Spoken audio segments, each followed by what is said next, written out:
So this is what I would consider either appropriate for breakfast, lunch, or dinner. Mostly lunch and dinner, because eggs really don't have a lot of iron in it. So this is better for lunch and dinner. I removed the egg white because egg white has phosphatin in it, and that blocks the body from being able to absorb iron. There was a study done on rabbits. They were fed only the egg white. Now, egg white has albumin in it, and that's very good for your skin. So I separate my eggs, and I use the egg white. I make macarons with the egg white, and I have those late at night. But to get iron, I separate the yolk, and to make an egg, to make an omelet or a tamago, I use, for every yolk, it's a tablespoon of water, and for every 2 yolks, a tablespoon of arrowroot, or you could use cornstarch.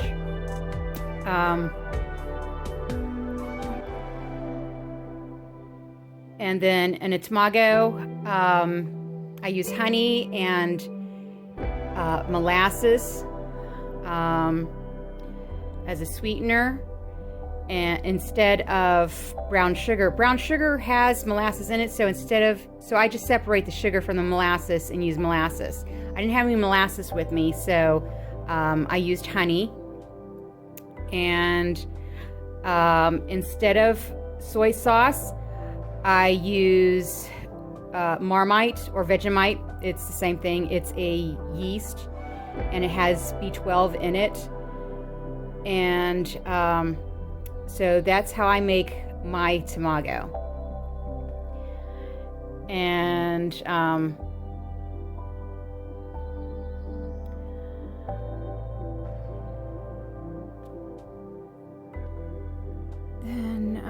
so in my ramen, my broth is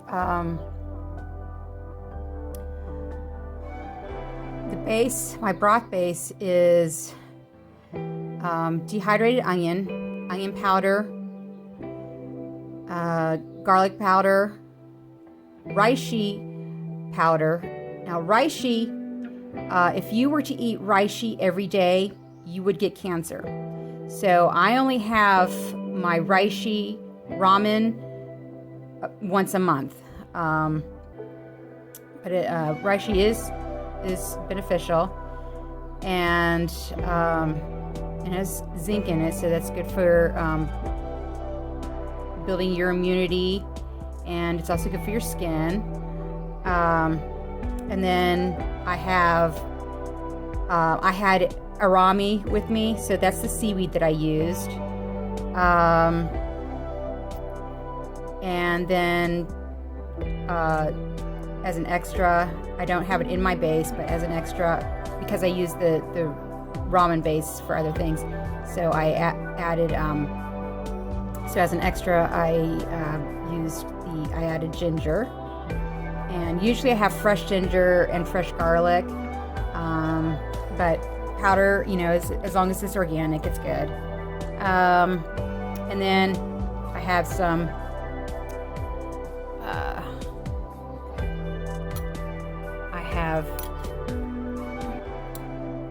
spinach in there, and some toasted sesame seeds that had been soaked to remove the phytic acid, and then my leftover sour soup.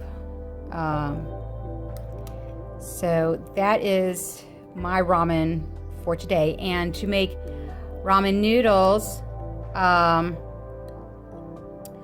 I boiled the spaghetti in caustic water that's made with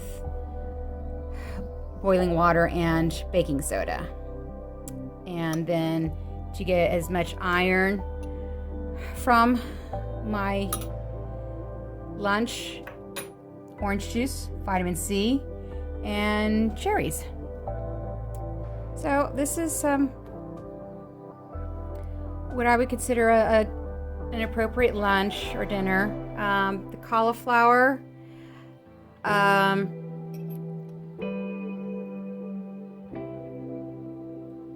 has a lot of vinegar in it, so the vinegar is going to suppress your appetite. It suppresses the appetite, and it's also good for digestion. So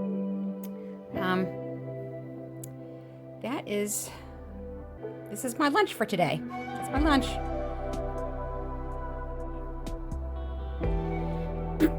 So the power has gone out as typical. It happens all the time in this area. So my refrigerator usually, it depends on how long.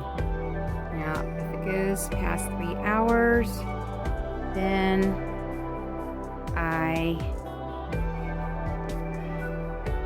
yeah, what you want? Oh! Then after it goes past 3 hours, then I go to the plowman and use his phone because, oh no, wait a second, I have a cell phone now. I don't have to do that. So,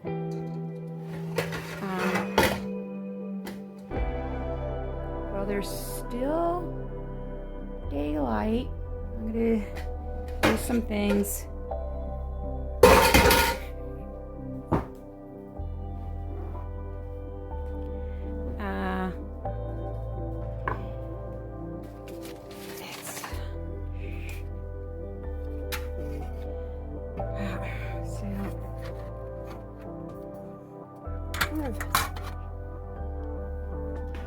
To do things.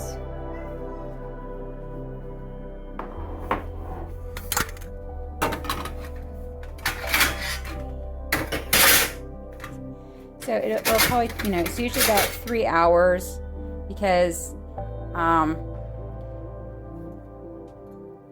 it takes forever for anybody to get out to do, get the lines going. So, and usually, well, I didn't have a cell phone for a long time because people kept calling me that I don't like. People that I don't like kept calling me. And unfortunately, they got my cell phone number. But I have to ignore the calls because hoarders are vampires. You talk to a hoarder, they never stop talking, and they never stop disturbing you and trying to take everything that you've got. They take, not only your things, your material possessions. They'll take every ounce. They'll take your children. They'll take your life. They take every ounce of you if you don't cut them off.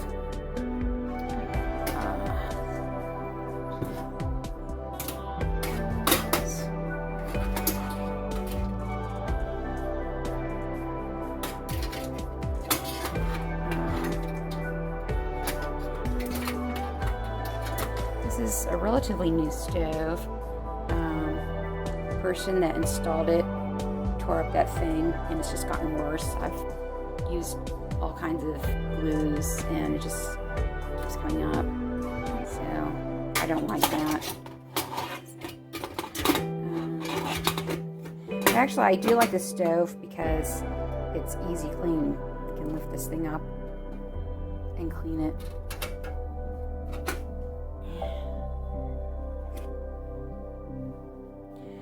And just going to put these things away because there's nothing. It's kind of difficult to do things without any power. So I'm going to. So in 3 hours, if the power isn't on, I have to do something because I have a lot of good meat in the freezer and I don't want it going bad. And that's how I know all about maggots destroying meat, is because I've had the power go off several days and maggots erupt in the food. I had a restaurant and I closed it, and I was serving the typical hamburger that all the restaurants serve, and I removed it from the commercial refrigerator and took it to the place I was renting, and the refrigerator there stopped working. And when I opened up the refrigerator, the entire roll of meat, it was about 3 feet long, was maggots, all maggots. So I really don't like ground meat. I would suggest, if you are a big ground meat person, to grind your own, get real meat. And because those slaughterhouses are just repulsive. And so when the power goes out, you don't want to open up the refrigerator unless it's absolutely necessary. And gizzards. Gizzards have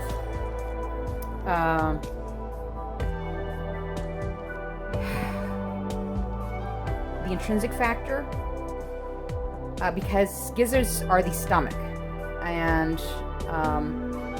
the intrinsic factor is in the stomach, and that's where the stomach absorbs B12, and it has to have the intrinsic factor. If your body doesn't have the intrinsic factor or is low on the intrinsic factor, and especially as you get older and you get gastrointestinal disease, your body, from eating lots of pastas and things, your body just turns into a big slick, and so it doesn't absorb anything. So I eat gizzards and stuff because it has the intrinsic factor, and then that helps absorb the B12 from meat. And if you don't, it's really important to cook your foods, already have them cooked, and then freeze them. If you know what you're preparing and what you're going to do. If I make gizzards, I make the gizzards and then I freeze it. I don't freeze raw gizzards because if my power goes out, then maggots erupt, because it's becoming popular in organic farming to feed chickens maggots. And so those maggots don't get fully processed, and they're still alive in the gut of the chicken, in the stomach of the chicken, and then it reanimates. Or it's just in poorly controlled, poorly managed slaughterhouses, and it gets maggots. A fly drops on a piece of chicken and lays eggs, and those eggs become, they aren't detectable to the human eye, and then they start to grow into maggots and then flies. So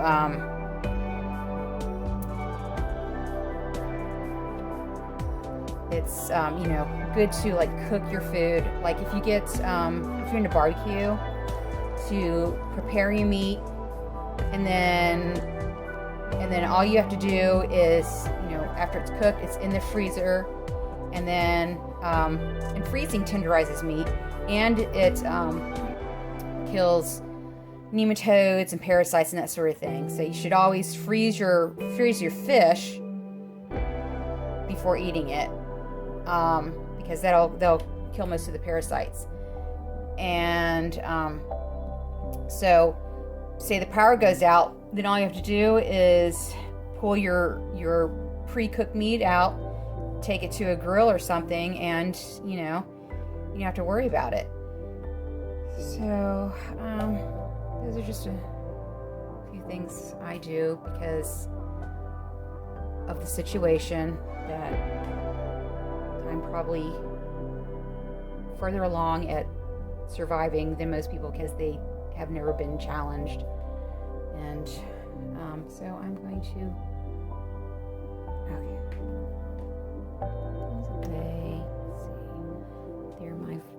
they're my day vitamins. Those are my vitamins. These are my vitamins to make iron. These are my iron making vitamins. So I take those in the morning.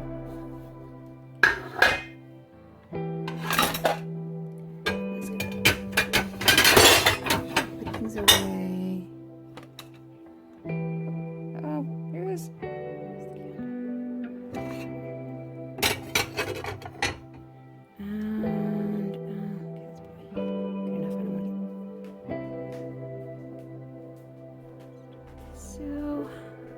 yeah, I'm doing laundry and I've got a load that has to be taken care of, but because of power, it's gotta spin. So, there's mussels. Yeah, and I'm going to do the carpets. I'm gonna clean the carpets. It's really, really important. I've gone through a lot of carpets because of the rodent problem. My parents bought this cottage about 20 years ago. It was for my daughter after she was attacked from a pit bull dog. My dad bought the cottage as a retreat for her, a place to go. Feel safe and calm and relaxed.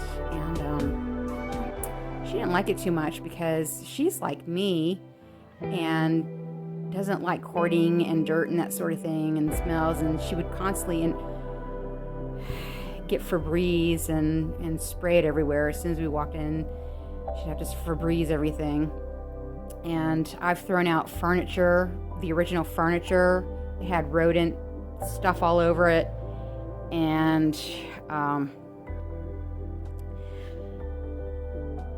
it had to get thrown away. I'd taken out to the driveway, into the driveway, and the people that used to be frequent vacationers, they called my dad and reported me and caused problems, not knowing the situation. And I bought, this is all my furniture. That's the original, and I've painted it and stuff. And I have stuff that I have a whole bunch of stuff that's in storage that my hoarding parents confiscated. So I have to get that situation under control. So once I have to get the cottage in good condition. I mean, this floor is technically, it could be condemned. So once I get the floor redone, it's got to get a new floor, and it'll look so much better once it's all unified, one hardwood floor. And there was a leak there. Had I not been here, this whole place probably would have collapsed to nothing.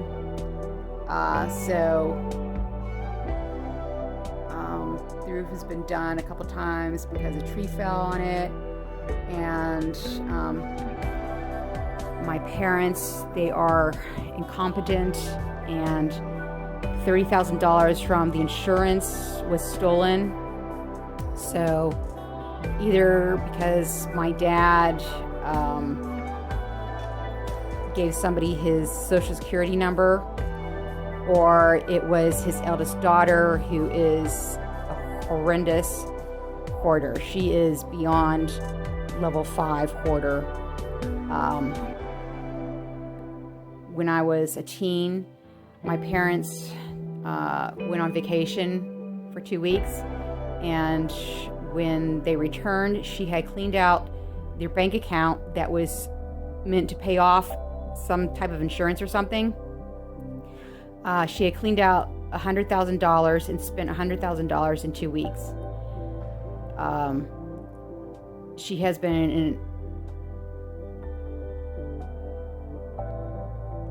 so embarrassing that it really affected my life growing up, and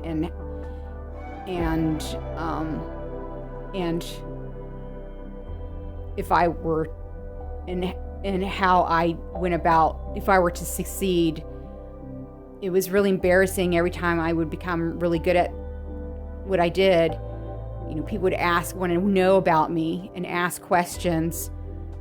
And it was really, and they would ask questions about my family, and I didn't want to talk about it. And it was really embarrassing, and I didn't know how to evade those type of questions. Now I do, but now it's like, it doesn't matter anymore, because they have just totally destroyed my reputation. And they've done so much physical harm and damage, and they destroyed my life. They destroyed my daughter's life. That the show Hoarders doesn't even begin to present the ugliness behind a hoarder, how terrible they are. I don't like to talk about it. I mean, I'm a much better person if I can just cut them all off, but they just don't. I would have to be like a multi-billionaire to be able to cut them off, so they can never find me, and I wouldn't have to deal with this nonsense. As far as the law goes, they have the right to piss in their own squalor, but nobody cares if it affects me or if it affects my daughter.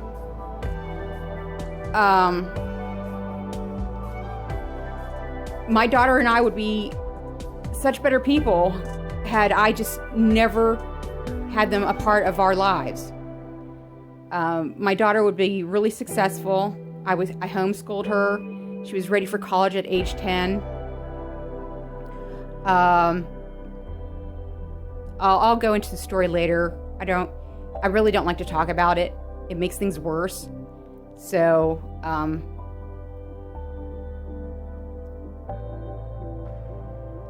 it's just, this is, I'm just letting you know that I recognize that this is not normal.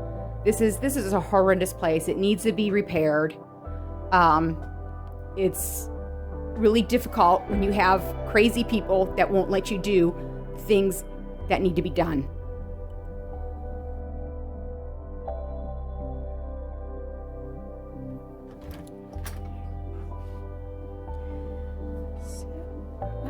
It rained today. That's probably why the lines are down. And Muscles, you don't need to go. Muscles was in a little tussle today. He's been doing good so far, but the cat over there, they're terrible. They bought a cat to get rid of the mice. About 10 years ago, I asked if they had a rodent problem. They didn't say anything. They denied it. And that's the problem. Vacation homes have rodent problems. So everybody around there has a rodent problem, because as soon as you leave your home, rodents take over. And once the smell gets in, then it's like a big welcome sign, and every rodent goes to your house if you've got a rodent problem, and it just gets worse and worse.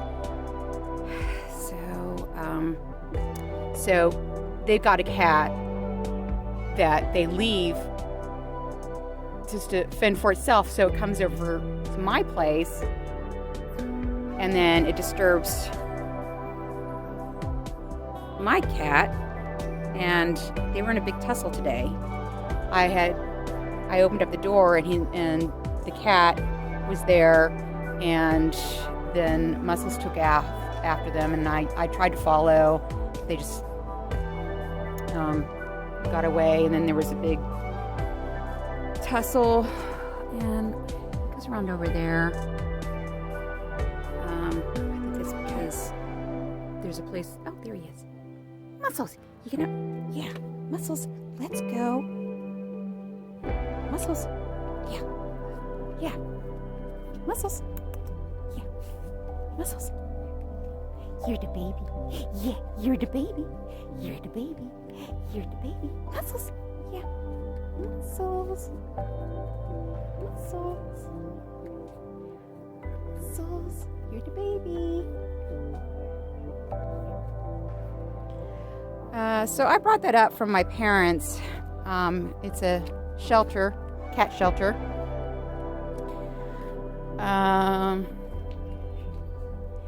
And this was repaired, but now it's the plowman parked his ATV thing in my garage, and then it did something to the door, and then I think it knocked this off. And so if you were to use this as a model of the nerves in the brain, so if you don't get your B12 that protects the myelin sheath of the nerve, as you would, oil the rail to have it smoothly running. If you don't get the B12 that protects the nerves, then it splinters, it splits and splinters, and then ammonia gets in there. Ammonia from bacteria, from being unclean. It'll get in there, and it causes brain problems. So it was a cell, and I don't drink a lot of soda, but I don't want to open my refrigerator. So, and I'm accustomed to drinking room temperature, tepid drinks because it's easy on the heart. I drink tepid water. I don't drink extreme temperatures because as a ballerina, a really important ballerina told me at an early age not to drink the water from the water fountain because it's too cold, to drink tepid water so it doesn't shock the body, and it's easy on the heart.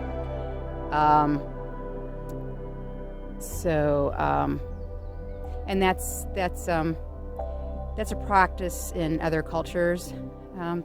So and also I've been to Europe, and you don't take ice. It's advised not to drink the water if you go into another country, because your body wasn't born in that country, so your body is completely different, and it isn't good to drink other countries' water. You only drink your own water or bottled water if you go to another country. Your Where's that muscles? You the baby. Yeah.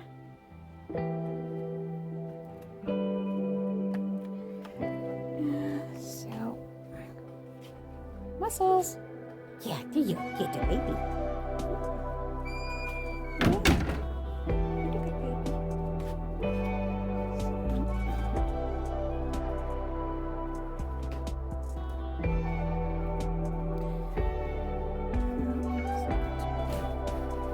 Here, muscles.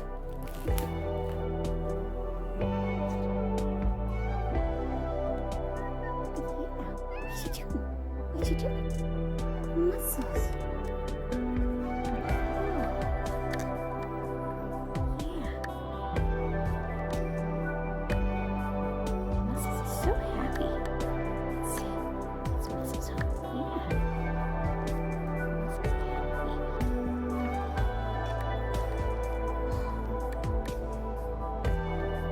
The first time I brought muscles,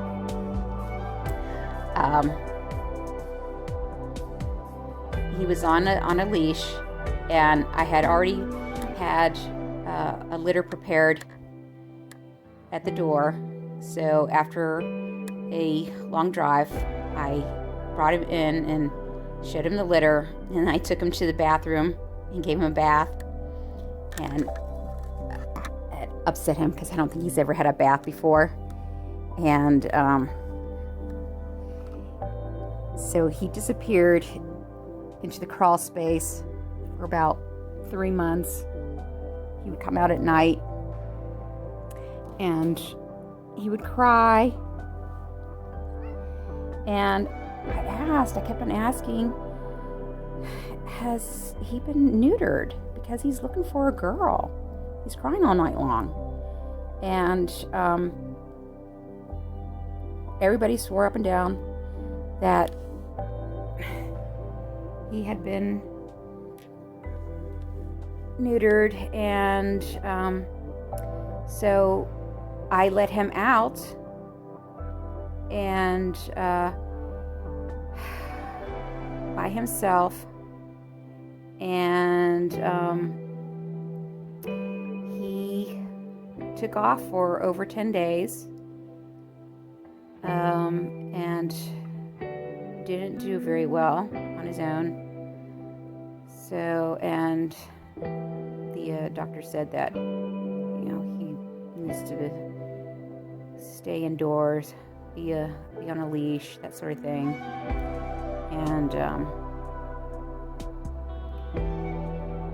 And when he was there getting his stitches taken care of, he got neutered. So, and just because somebody is in a respectable profession doesn't mean that that person is respectable or can be trusted.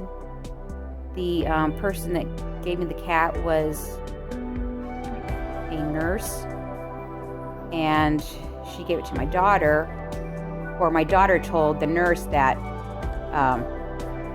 I would be a good person to give the cat to.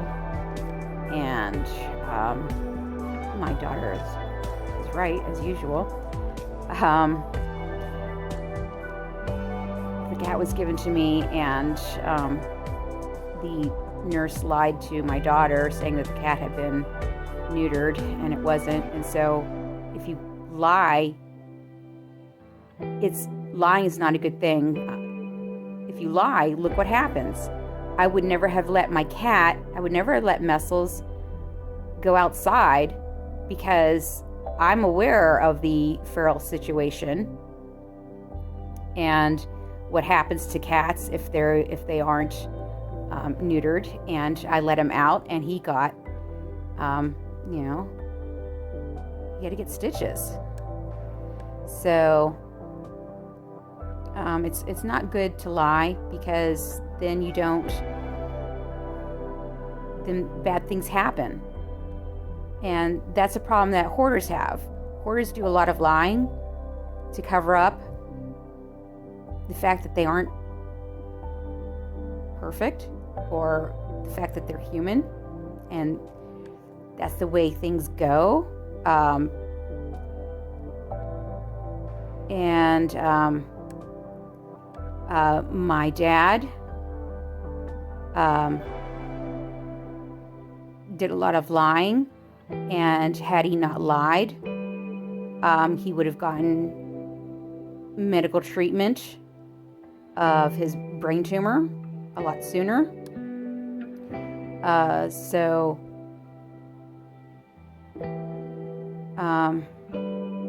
It's never a good thing to lie. It only makes matters worse, and it destroys everybody around you.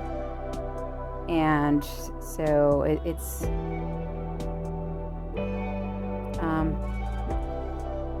it's better to tell the truth.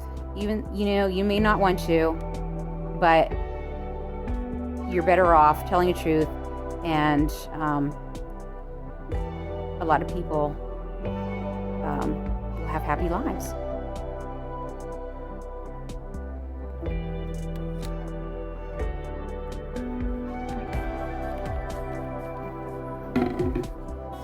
It's been about an hour. I'm going to fold clothes. I fold clothes on a hard surface that can be quite clean, because if you fold clothes on a soft surface, there are probably dust mites and things, parasites that get on your clothes, and then if you go out into public, you take those parasites to public places, and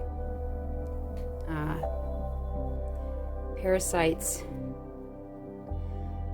they're proteins. They pick up viruses and bacteria and spread disease. So I fold my clothes on a clean, hard surface. I'm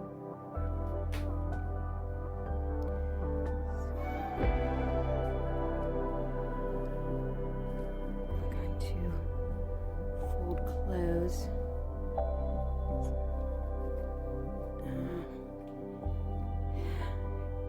It's kind of difficult to do this one hand, and if I set the phone down, then I really can't tell what's happening. So I'm gonna fold some clothes and I'll tell you about. I have this. This was a Mother's Day card for my daughter when she was a teen. And let's see, I can't tell all of it, but you can tell my daughter really appreciated all the things I did for her. She was taken away at the age of 10 from my hoarding parents. Unfortunately, they were perceived as being respectable people, and they did terrible things to my daughter. And my daughter was taken away from my parents, and she was, instead of being returned to me because my parents had defamed me so terribly that she wasn't given to me and taken to foster, and the fosters turned her into a heroin addict.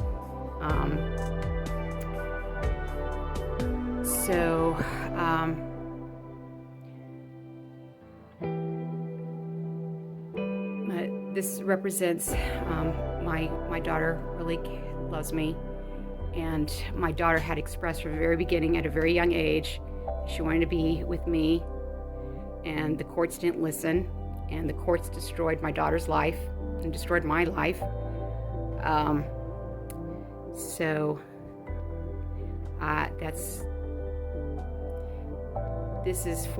This is to show the hoarding family that they didn't win, that my daughter loves me, and they can't take my daughter away from me, my daughter's love for me away. This is how illogical hoarders are. My daughter had written a letter saying that she wanted me to stay with me, and she had called me mommy, and my daughter has always called me mommy. And my parents' eldest daughter, she and their other daughter are the manipulators of my parents, and both their two eldest daughters are hoarders.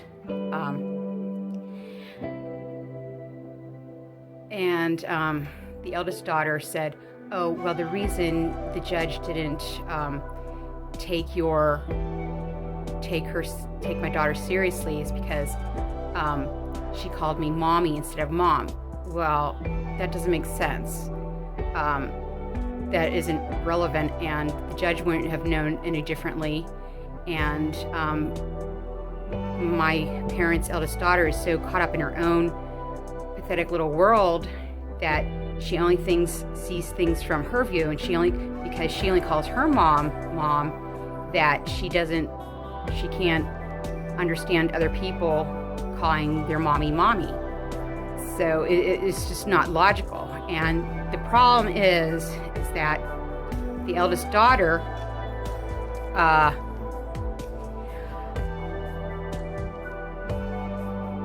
was a House of Delegate, a legislator, and that was a really bad thing,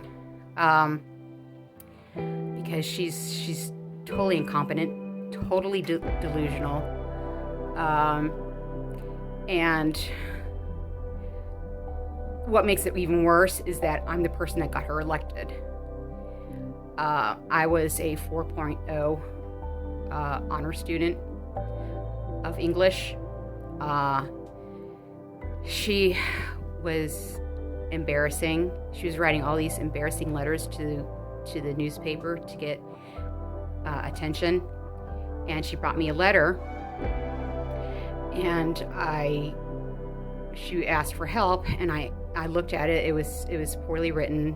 She couldn't. I know it seems kind of bizarre because I'm really breathy, and in kind of broken speech, but I'm a very good writer, and very well read, and I had read a lot of classical literature even before I got to college, because that's part of my profession as a ballerina, to understand my roles and things. And so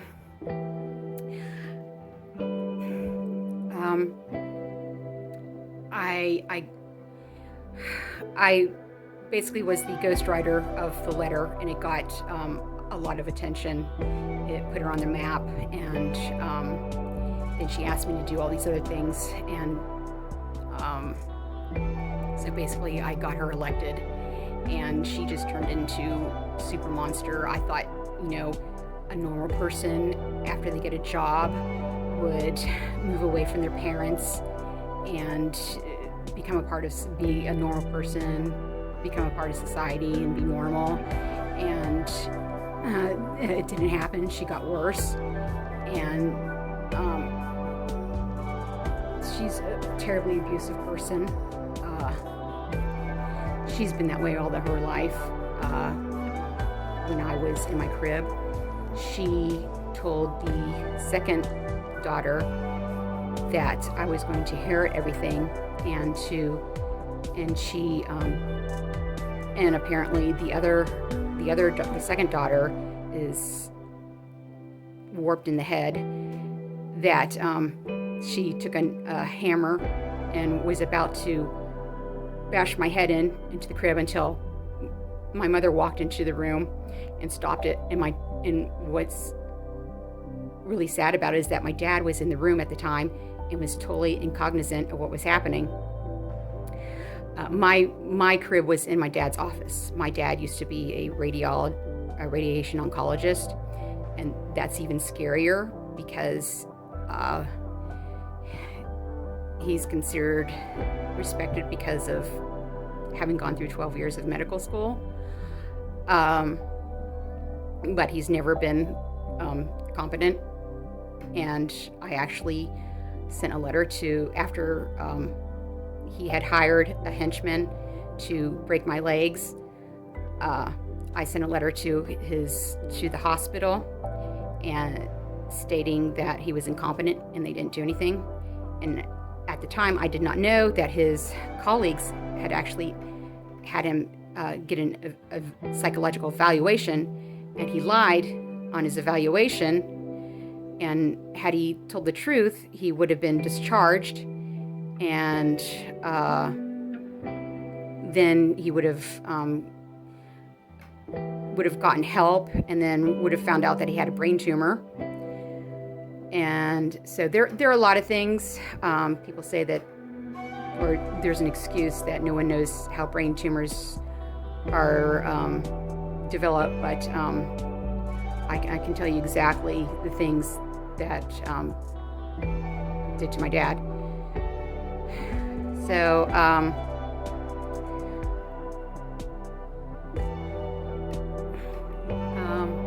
love my daughter. She's the best thing that ever happened to me.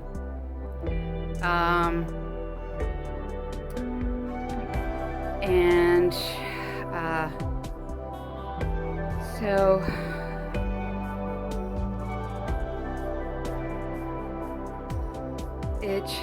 so unfortunately, I got her elected, and it got worse. And then nobody knew, the outside world didn't know that I had gotten her elected. And then I moved away because I was involved in the church and those sorts of things. So, and I was involved at the university. I was president of an English honorary. And so I was very popular. And I got, during parades, I would recognize very important people from the university, and I would talk to them personally. I would say their name, and give out the little trinket that was being passed out, and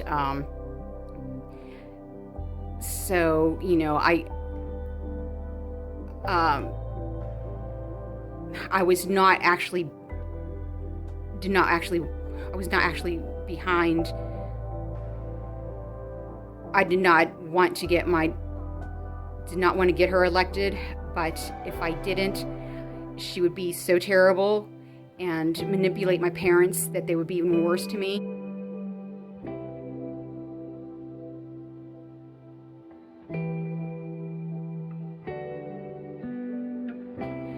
So, unfortunately, I got her elected, and when I moved away, she got unelected, and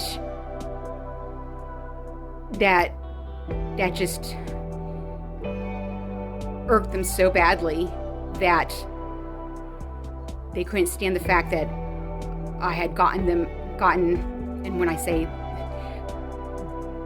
I had gotten my mother's eldest daughter elected, it bothered both my mother and her eldest daughter that I was considered powerful, that my not being there, the lack of my presence, got her unelected. And 2005, my dad had taken my daughter on a vacation. I was homeschooling her, and she was really into dinosaurs and that sort of thing. So my dad took her I did not ask my dad to do these things. He volunteered, and he took my daughter on a vacation to the West, and she did dinosaur digging and all that sort of thing.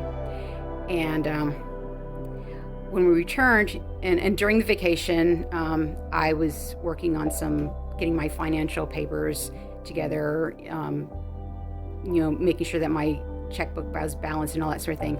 And so after the vacation,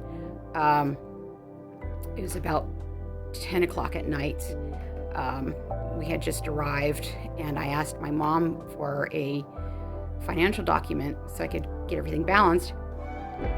She took she just got enraged and took a fly swatter to me and started hitting me. And then my daughter ran out the door into the middle of the night screaming, and I ran to the door to follow my daughter, and my mother's eldest daughter grabbed me and threw me on the floor and sat on top of me, and then my mother bashed my head into the floor, into the hard floor, several times. And then when there was this relief, she had this sort of relief that she thought I was dead or something, and she let go, and her eldest daughter got off top of me, and I got up and I ran outside, and there was a trooper there. And so he had done his investigation or whatever, and then he asked me if I wanted to press charges. And I had never been in that type of situation before. I didn't really understand. I'm not a maniacal person. I don't seek out those sorts of things, so I didn't really understand that what would happen if I did press charges. So I just said, I asked if I could, think about it, and so he wrote down something on a piece of paper that I was going to think about it and to sign it, that I may press charges later. And so I didn't realize, and actually it was his fault. He ought to have taken me to the emergency room, but he didn't. And it didn't happen immediately. It started happening gradually, started developing neurological problems,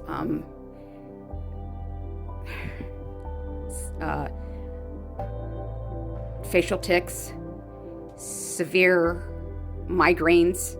It was as if it's undescribable. I mean, I could describe it, but describing it makes it worse. So I don't want to start it. So,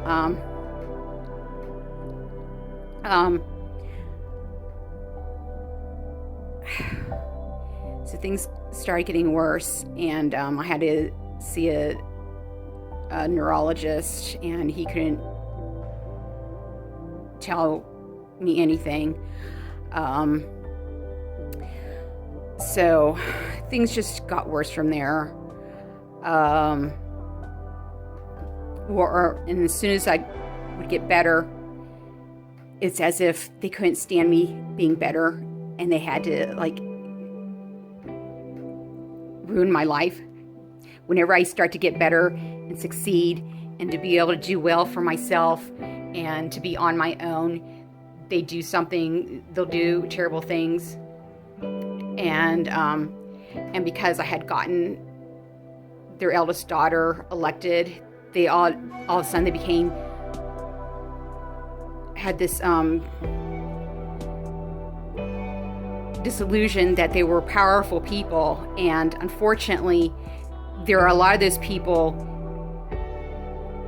in government, such as judges. They think they're powerful just because they're in that position, but they aren't.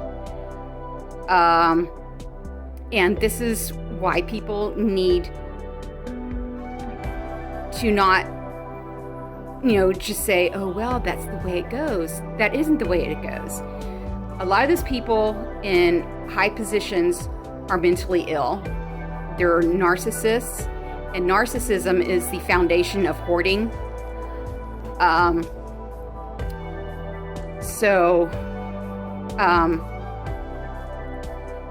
And a lot of doctors are narcissists, and so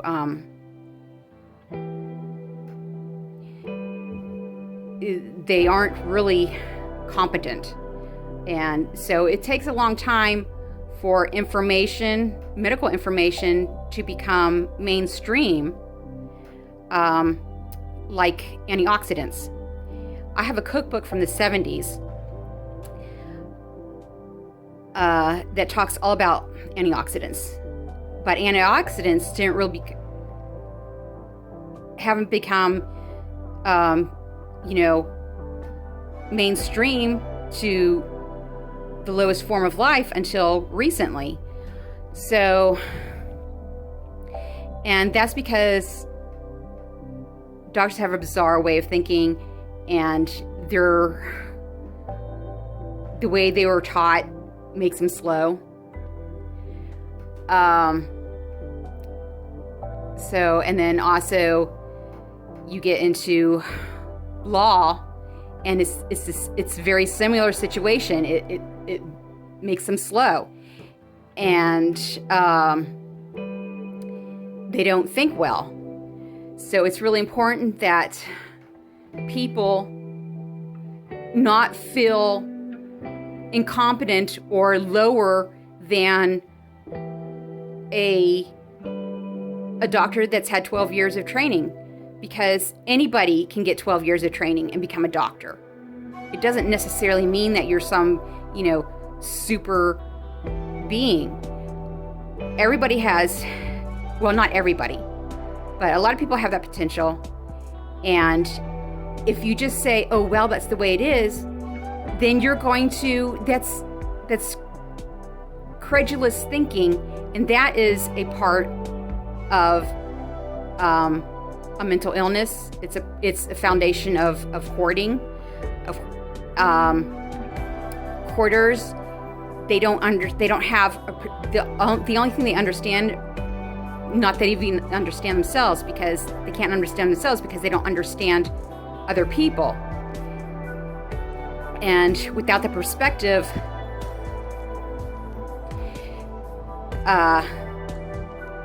they don't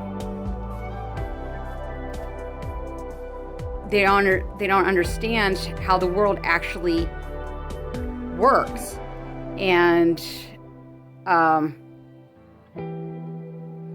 they don't understand that if someone that they don't understand that they provoke people, that their stupidity, their illogic provokes people, and that if they get struck in some metaphorical fashion, they'll go, I didn't see it coming.